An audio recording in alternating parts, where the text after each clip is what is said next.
آپ صلی اللہ علیہ وسلم کا حلیہ مبارک۔ آپ صلی اللہ علیہ وسلم قد مبارک میں نہ زیادہ لمبے تھے اور نہ پست قد بلکہ میانہ قد کے تھے۔ آپ صلی اللہ علیہ وسلم کے بال مبارک نہ بالکل پیچ دار تھے نہ بالکل سیدھے بلکہ کچھ گھنگریالے تھے، جس میں اطہر میں فربہ پن نہ تھا۔ چہرہ مبارک بالکل گول نہ تھا بلکہ اس میں تھوڑی سی گولائی تھی۔ رنگ سفید سرخی مائل تھا۔ مبارک آنکھیں نہایت سیاہ تھیں۔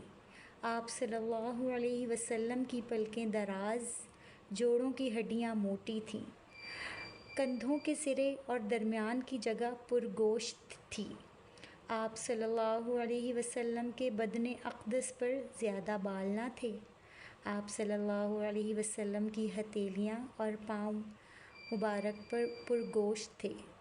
آپ صلی اللہ علیہ وسلم جب چلتے تو قدموں کو قوت سے اٹھاتے گویا نیچے اتر رہے ہوں۔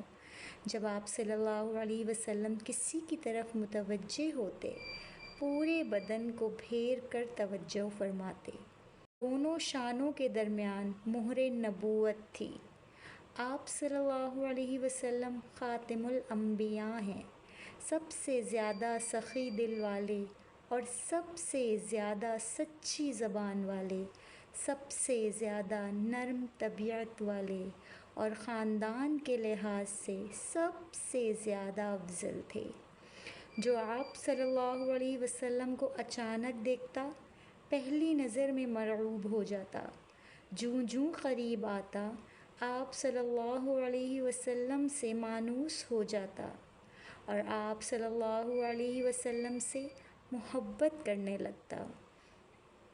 الغرض آپ صلی اللہ علیہ وسلم کا حلیہ بیان کرنے والا یہی کہہ سکتا ہے کہ میں نے آپ صلی اللہ علیہ وسلم جیسا پہلے نہ کبھی دیکھا اور نہ بعد میں۔ سبحان اللہ، صلو علی الحبیب صلی اللہ علیہ وسلم۔